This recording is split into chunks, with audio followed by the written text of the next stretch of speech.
Hey everybody, Jason Bermas here, and the segment you're about to watch is from the second hour of my Red Voice Media daily show, Monday through Thursday, 8 a.m. to 10 a.m. reality rants that you can catch for just $10 a month or $100 for the year. Get access to all the other great shows, and obviously it helps support this broadcast. So redvoicemedia.com/uncensored and redvoicemedia.com/Jason is where you can find that show. And remember, we give everything away for free. So 2 weeks later, if you want to watch it, you just go over to redvoicemedia.com, scroll down, you'll find that broadcast and share it with everybody, because it's you, the people out there, getting the information to others that makes the difference. Thank you so much and enjoy the broadcast.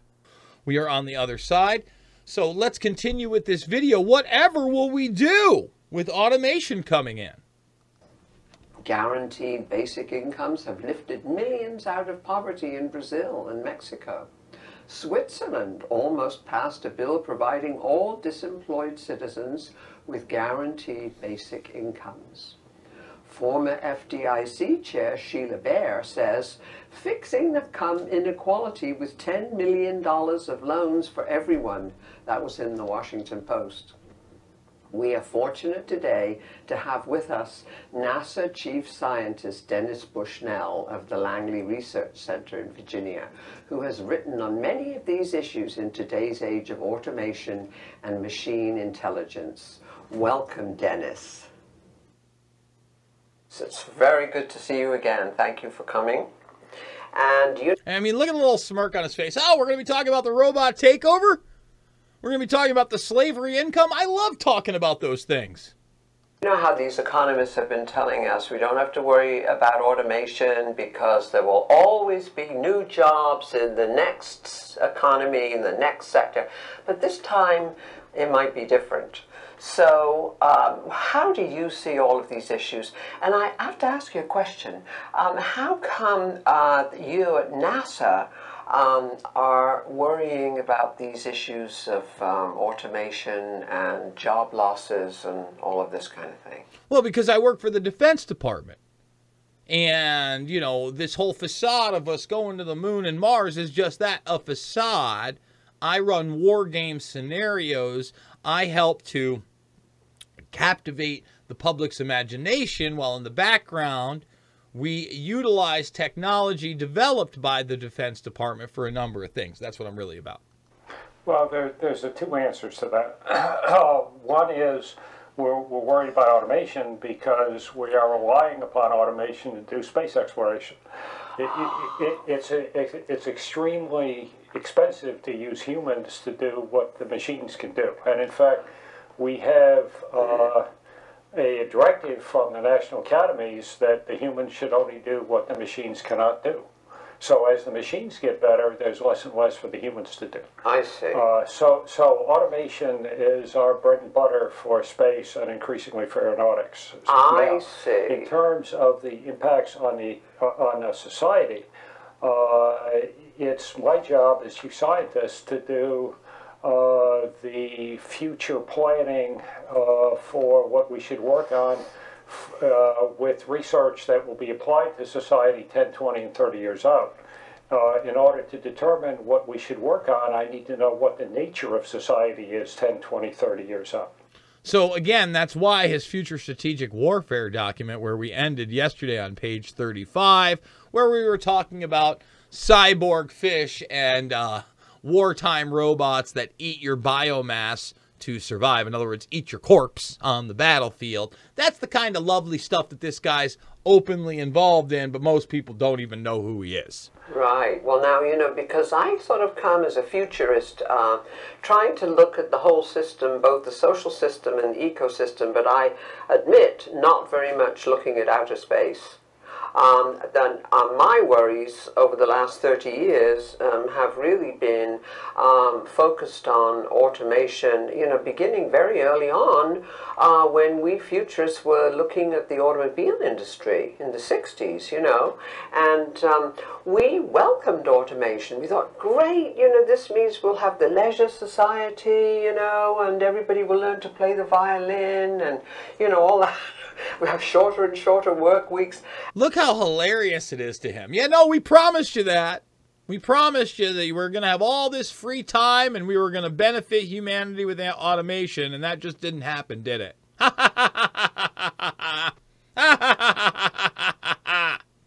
And, of course, it turned out not that way at all.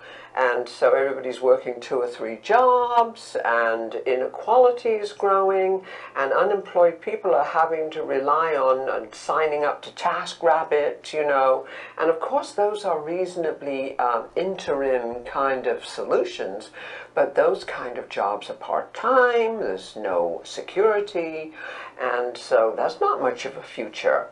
So, I was reading Wired magazine, the current issue, and I saw this photograph, of robots. And I'm kind of thinking we have all these wonderful human beings with the magnificent brain that 3.8 billion years of evolution on this planet created. And why on earth are these things relevant here on Earth? I totally understand why they're relevant on Mars. Okay. You have to consider what are the limitations of humans. Oh, and there are plenty of limitations, don't worry. And again, if you think that the Atlas robot, right, that they're showing you and the DARPA stuff is for space travel, again, that's the front. Even though they tell you that the first Americans, if you will, the first of those in space will be the robots, will be the AI, will be the nanobots. And then don't worry, they're going to surveil Mars. They'll come back with all the data. We'll be able to create a virtual Mars for you to visit if you want to. It seems rather convenient for these people. Okay. In the case of driving an automobile, for example, human drivers are often distracted. They're often inebriated. They're often tired. They're often ill. They often have an argument with a significant other, and therefore they're upset. Machines tend not to be that way. And in fact, what we're developing this time is essentially a second intelligent species. We're developing that second intelligent species that I constantly talk about, that Kurzweil talked about in The Age of Spiritual Machines, that Martine Rothblatt is promoting at the Transformers conference, along with what NASA representatives, narrative representatives within big tech like Twitch and Reddit, and the private contractors like Raytheon and Lockheed Martin. That's what we're doing.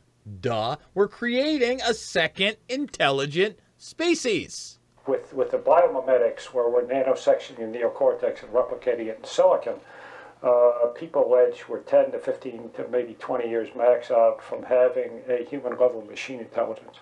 The nano-robotics is giving all the dexterity, human dexterity, and so forth.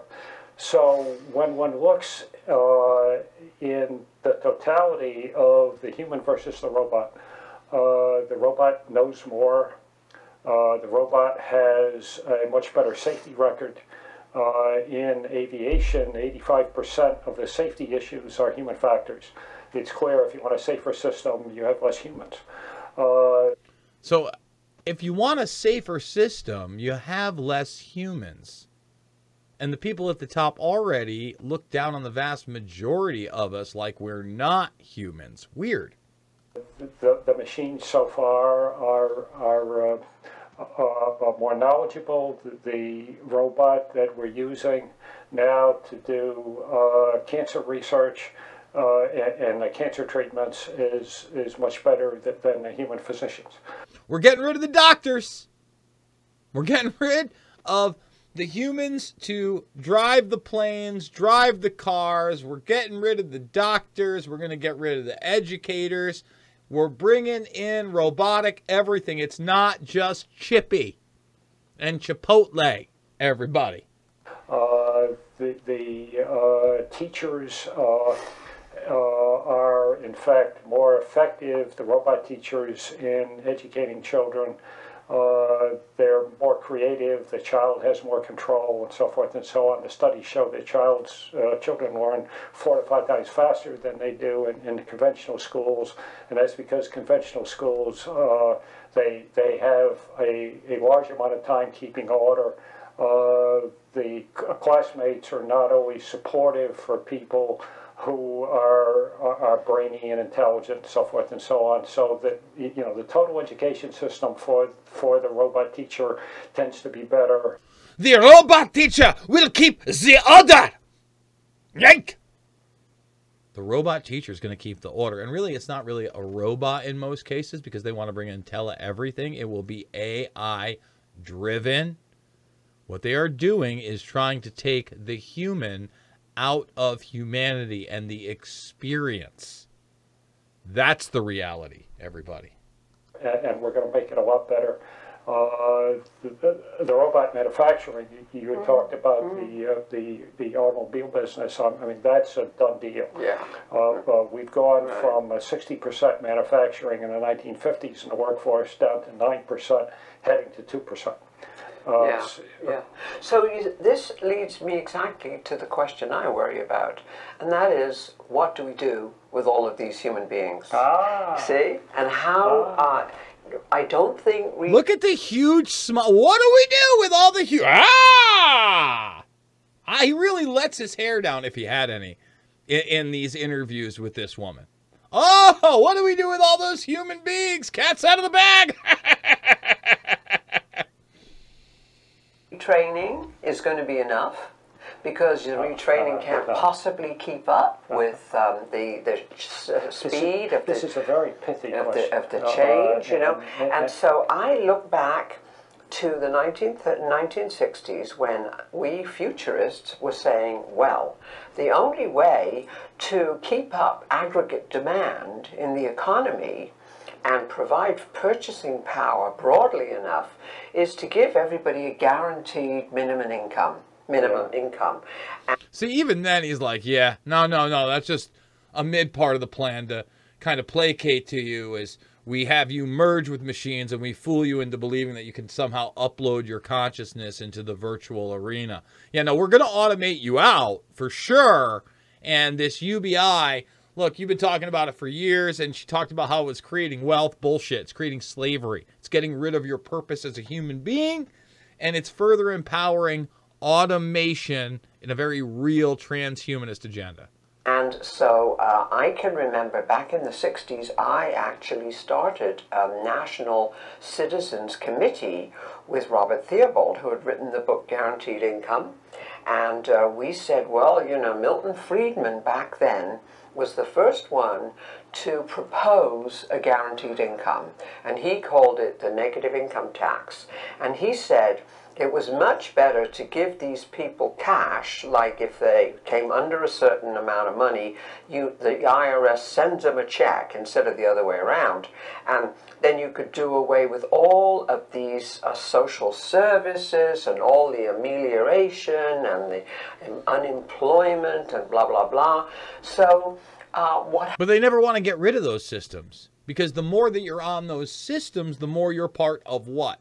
Their command and control system.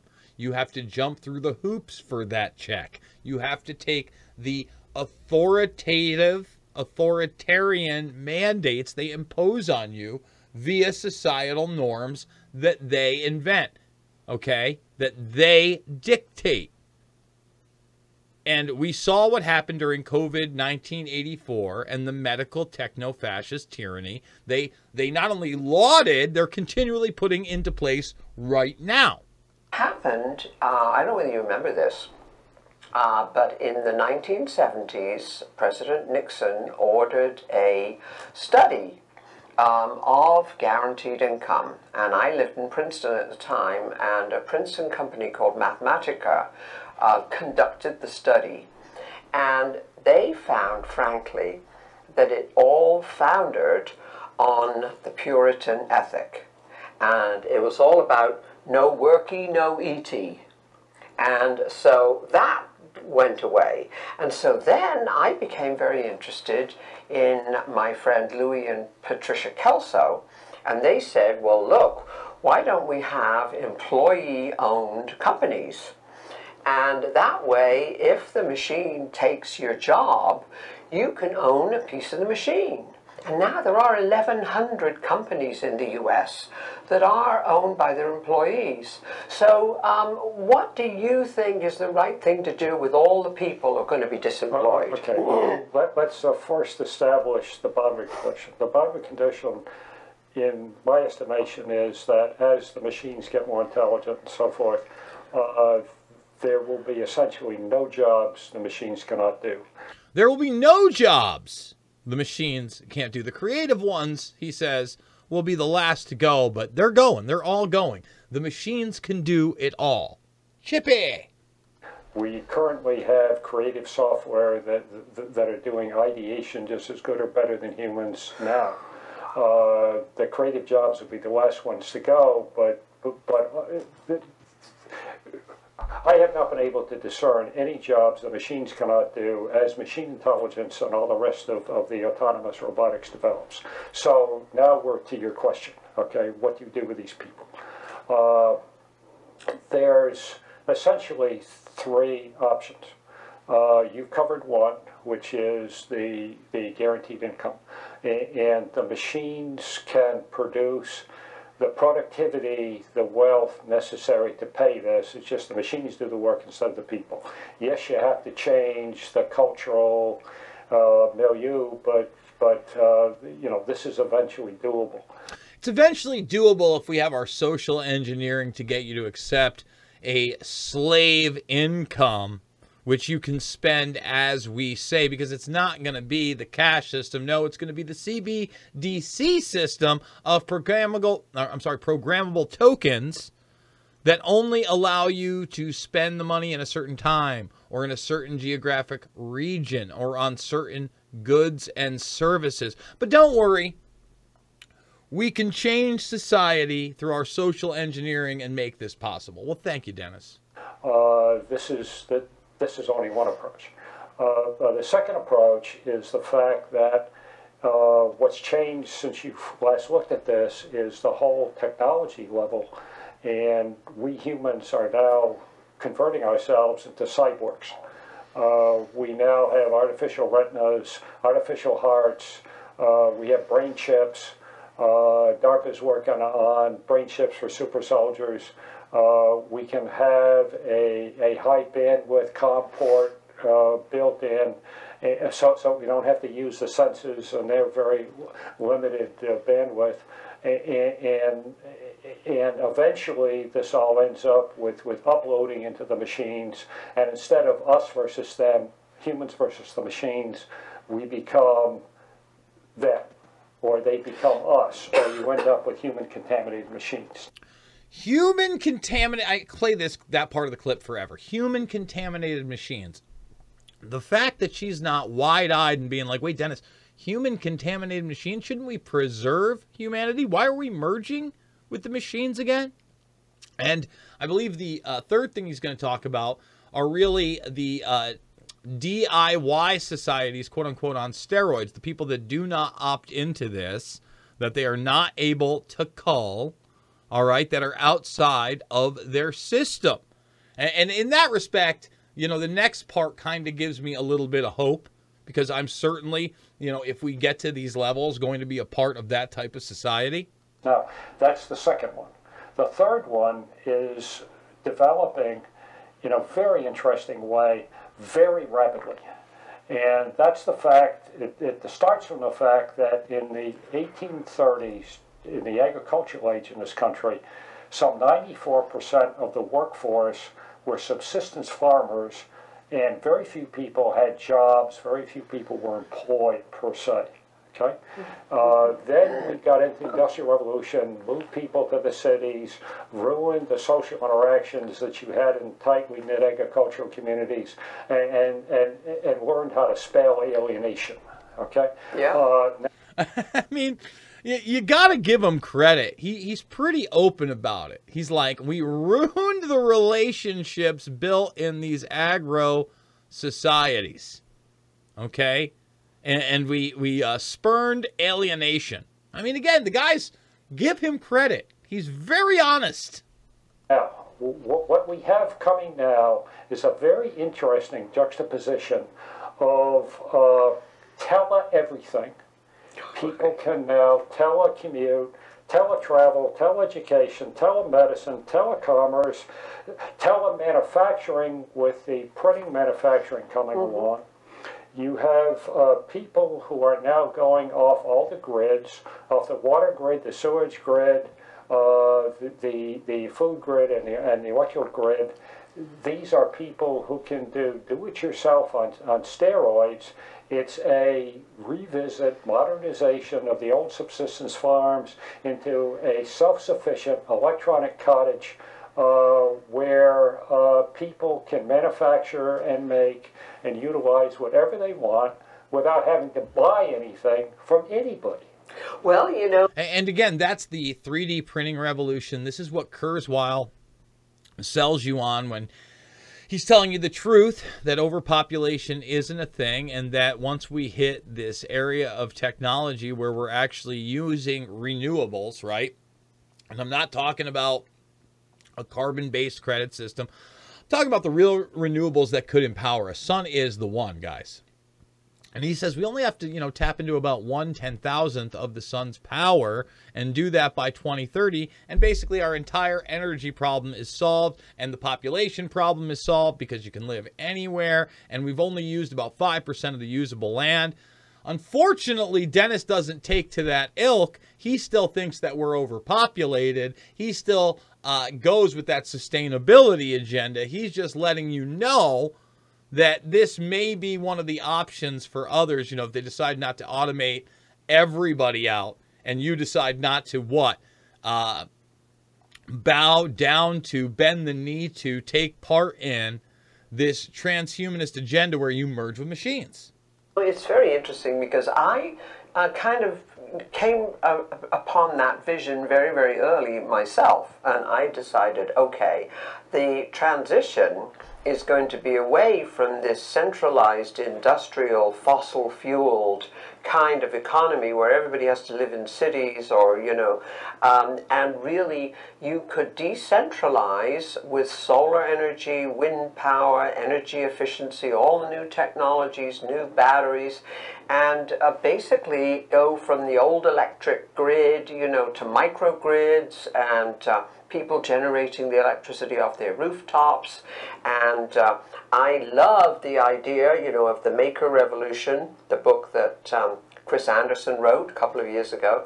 And so I agree that that probably is the optimal future scenario. And by the way, the Makers movement is something that Martine Rothblatt discusses when we're discussing artificial intelligence, robotics, and the creation of the entities that Bushnell discussed right here. But it's getting from here to there that's going to be the problem, in my view. There's going to be kind of like a 20, 30-year-old transition. And the problem right now is the incumbent fossil fuel industry and all of their client politicians in Washington, whom they pay, campaign funds to. And we have right now in the Congress 73, last time I looked, climate deniers. But they don't just deny that the planet is, atmosphere is warming and the oceans are warming. They don't even believe in evolution. And so they are stopping the solar transition that I write about all the time, when I was at OTA, I first realized all these possibilities in the 70s.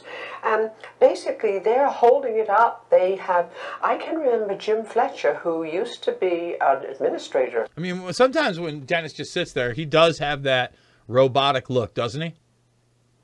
And he laughs about them not believing in evolution. Well, Dennis has also told you in 2018 that basically natural evolution is over of all species, not just human beings, and that human beings have now taken control of evolution. And one of the things that we discussed via the NASA document he wrote back in 2001 is directed evolution, the Future Strategic Warfare document, folks. NASA, I served with him for 6 years, and he used to tell us, you know, if we had given enough, the same amount of subsidies to solar, wind, energy efficiency, geothermal, OTEC, all of that, as we have given to oil, coal, gas, and nukes. He said that the U.S. could have been a total renewable energy-driven economy by the mid-1970s. And here we are, we're still fighting this. That's all true. It's all true. We could have done it. We didn't want to empower humanity, unfortunately. And he's going to talk about, I think he talks about here, if I remember correctly, the cycle of politics and Wall Street's involvement. The truth is that the people at the very top, the predator class that controls everything, don't want to empower humanity, don't want them to have cheap, renewable energy, because what that creates a society of independence and abundance for the class of people they don't even consider people. They consider you the bugs they want you to eat. That's why that didn't come to fruition. The actual point of fact case today with regard to subsidies is that the subsidies for the fossil carbon is now 4 to 5 times what it is for the renewables.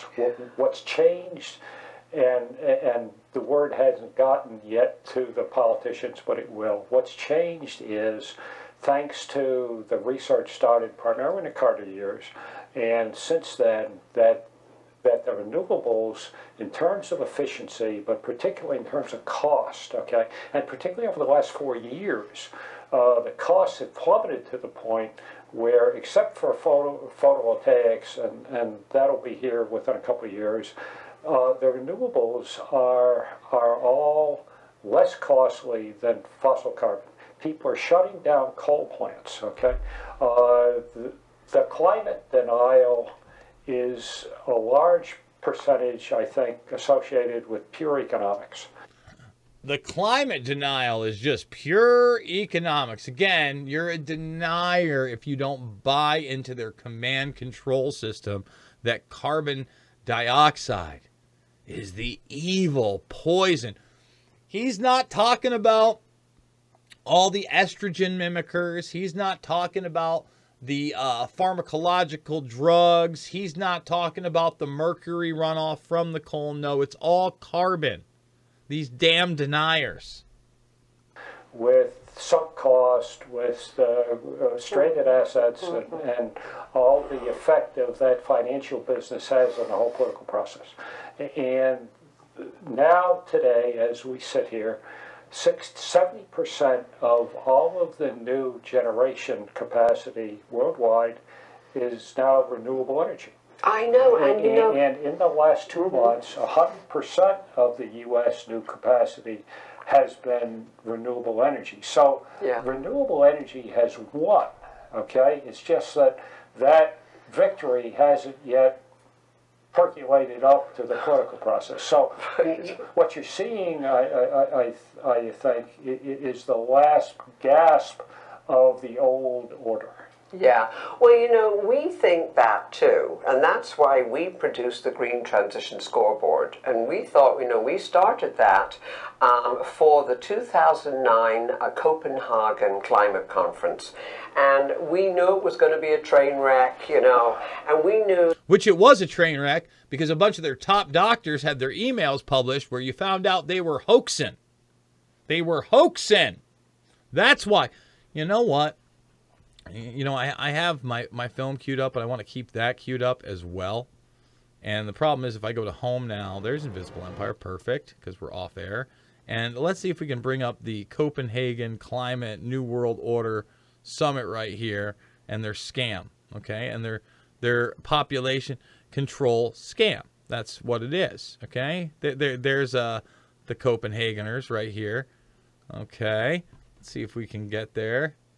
There's the Baroque Star. There's the Chinese-style New World Order. And here's my graphic for Copenhagen. Nice little picture of Mao. Let's go to that clip right now. Empire State Building, once a proud symbol of the United States, was lit in the colors of the Communist Party halfway across the world.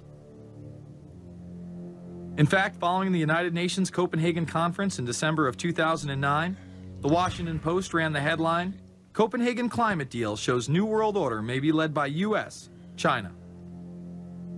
The Copenhagen Conference was disguised as a summit that would save the planet from man-made global warming by cutting carbon emissions. When taking a look at the almost 200-page document that was being proposed, it becomes evident that this was yet another attempt to establish global government and set up a global tax. In Section 38, it states, "The scheme for the new institutional arrangement under the convention will be based on 3 basic pillars: government, facilitative mechanism, and financial mechanism." In Section 47, subsection F, it discusses cap-and-trade schemes and carbon taxes and the use of new and existing flexible carbon market mechanisms. These cap-and-trade schemes were just that, a scheme to further transfer the wealth from the poor to the ultra-rich. One of the ways it will drive the change is through global governance and global agreements. The fact that our president even attended should be considered treason. Just weeks before the conference, ClimateGate hit the media. Secret emails confirm that many of the United Nations lead scientists had engaged in fraud in order to promote the idea that man-made global warming was occurring and that carbon dioxide was a toxic gas. In reality, they admitted the Earth had been cooling for the last decade and that they had destroyed the source data in order to ensure the scientific community would be unable to review their findings. Bill Jones was forced to resign from his position at East Anglia University, and Penn State has launched an investigation into Michael Mann. Because of the scandal, many countries refused to sign the agreement, and instead only 25 heads of state, including rock star president and savior Barack Obama, signed a much shorter and broader accord. The document... A new hope in the clouds is God on the Rolling Stone cover, saving us from climate disasters. states that a high-level panel will be created, and that parties will be subject to domestic auditing, supervision, and assessment. The climate conference in Copenhagen is another step towards the global management of our planet. Dude's got like the face like if you burned his face off via like an Indiana Jones film, he looks like Slender Man, right? Oh, the climate mechanism, we find finances, yes. It's like so much. The idea that carbon dioxide, the life force for plants here on Earth, is a toxic gas and should be taxed is laughable. There have been numerous periods of time in which the Earth has had vastly more carbon in the atmosphere than present day. In areas where there have been volcanic eruptions which emit large amounts of CO2, plants have benefited, and there is no negative impact on the surrounding environment, as well as indigenous people, from the excess carbon dioxide. You want to see more? Invisible Empire is free. Let's go back to Bushnell and the gang talking automation and human-contaminated machines and, of course, climate change. That although 193 countries were naming and blaming and shaming each other, we knew that they were leaving on the table the one thing they all agreed about. They knew they would have to move to a low-carbon kind of economy. But the shift to renewables, this is very important, the shift to renewables has little to do with climate consciousness or anything to do with climate. Right, it's to do with cost. Renewables is purely economics. Yes, well... And we're going to have to also fix the ecosystem, which is crashing. Yes, right. Oh, it's the ecosystem, and the ecosystem's always crashing because there's too many people doing too many things, according to Ted Turner. Maybe we should continue playing that down because that's exactly what happens is Ted Turner lets us know. Because Ted Turner and Warren Buffett and Bill Gates, they decide how we should live. The globalists promote this theory to keep mankind in fear, not only for the establishment of a global government and a global carbon tax, but the literal control of the entire planet. An even darker side to the scam of man-made global warming exists. In reality, it's about population control. Ted Turner reveals himself here in this interview with Charlie Rose. We've got to stabilize the population. When I was born, there were so what's wrong with the population? I mean, with too many people. That's why we have global warming. We have global warming because too many people are using too much stuff. We've got to stabilize population on a voluntary basis. Everybody in the world's got to pledge to themselves that 1 or 2 children is it. Not doing it will be catastrophic. We'll have 8 degrees. We'll be 8 degrees hotter in 10. Again, this interview, well over 10 years old now, just to let everybody know. Not 10, but in 30 or 40 years, and basically none of the crops will grow. Most of the people will have died, and the rest of us will be cannibals. Civilization will have broken down. What the few people who are left will be living in a failed state like Somalia or Sudan, and living conditions will be intolerable. The droughts will be so bad there'll be no more corn growing. Not doing it is suicide. Unbelievably, when Turner met with other globalists, David Rockefeller, Warren Buffett, Bill Gates, Michael Bloomberg, and even Oprah Winfrey to discuss population control, they were portrayed as superheroes. Behind closed doors on this New York campus, a secret gathering of some of the world's most powerful people. Gates, Buffett, Bloomberg, Winfrey. It was like, well, it was like the Super Friends. In the great hall of the Justice League, there are assembled the world's 4 greatest heroes. Together with others at the meeting, including George Soros, Ted Turner, David Rockefeller, they're worth more than $125 billion. The new Superman and Wonder Woman, the super rich friends, not fighting bad guys, but fighting for good nonetheless. I mean, he loves Captain Planet. When I say he, I'm talking about Ted Turner. But does anything want to make you throw up in your mouth more than watching a culturally appropriated Wonder Woman via Oprah? Or, you know, maybe the Green Lantern and Bill Gates fit because you have that psychopathic Hal Jordan storyline where he like just went around and killed a bunch of people. Remember that? And then, yeah, no, Ted Turner's Superman and Warren Buffett's Batman. And I got to agree, if I was going to slap a superhero costume on Mike Bloomberg, it would definitely be Aquaman. All right, back to Bushnell. We're probably going to wrap it up soon, guys. For some reason, I am sitting here sweaty. I got to be honest with everybody. My alarm didn't go off. I got up last minute. I looked at my clock. It was like 6:15 in the morning my time. I was going live in 45 minutes. Not great, folks. Not great. And then we get in there and I connect, and all of a sudden my video's not working. I got to reconnect. I'm muting myself when I shouldn't. Not the best reality rants. I hope that you can forgive me out there, Bermas Brigade. I hope you can forgive me out there, Red Voice Premium subscribers. Hopefully you're enjoying the content regardless. But it's the new economics. People come up to me and say, if I did X, Y, or Z, would that fix the ecosystem? And I said, only if X, Y, and Z saves money, is financially curative. Well, you're looking now at the new economics, and what we teach asset managers here at Ethical Markets, we teach asset managers about internalizing all those external costs on which the fossil fuel industry was based. There never would have been a fossil fuel industry if they had not been able to externalize all of the costs, the health costs, the environmental costs, and that's now changing. That's changing the game. Yeah. Okay. If you really want to be successful, and this is what the renewables have done, you play the game on their turf. That's what we did. Okay. Yeah. As opposed to changing the game, changing the evaluations, and so forth and so on. You know, yes, I agree with you. That would have been good, but in terms of being efficacious, okay, in terms of having things instituted in real time. In the last 4 years, there has been a vertical revolution literally in the renewables, and it's totally because the prices plummeted. And part of the reason for that is that the last 20 years, the socially responsible investment movement, of which I have been involved in, has now reached the point where 1 out of every $6 invested on Wall Street is in companies in renewables and that don't have heavy social and environmental costs. And the new driver, which is now pushing the stranded asset debate and frightening the asset managers with the whole idea of devaluation of their portfolios, is coming from students as well, who are saying, you know, divest. And so basically, all of those are the people that have been brainwashed into the sustainability movement that Bushnell's been pushing for over a decade on behalf of what? Population control, and bringing you into the virtual age via a transhumanist movement.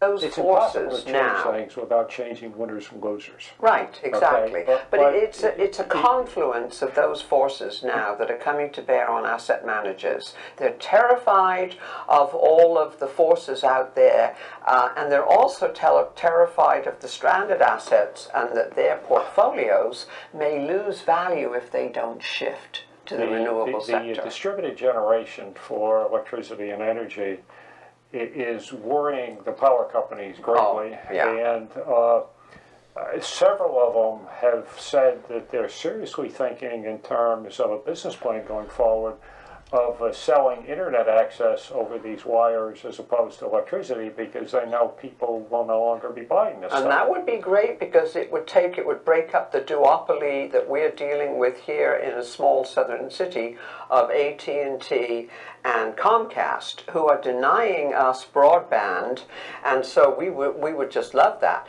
But also, they have an interim strategy. EPRI has an interim strategy now for the big power companies, and that is pushing electrical vehicles. And what we're saying is, okay, we are with you on electrical vehicles, but they must be funded, they must be powered by renewable energy generated electricity. Never going to happen. That's the big joke. Not possible. If we can make that deal... You can power electric vehicles or hybrids better off. The Brits make a bioreactor that you put in your back porch, you put in your sewage, your kitchen scraps, your yard waste, and you know, that's where you get your fuel. It's hard in a residential setting to generate enough electricity to you know, power a vehicle. Oh yeah, but I mean the point is that those electric power the point is that the vast majority of the electricity used for the electric car, etc., are not renewables, okay? But they want to starve you out. They want your standard living to plummet. They want the energy cost to shoot through the roof. Look what's happening in Europe. Look what's happening in this country with oil and gas. Period. It is real.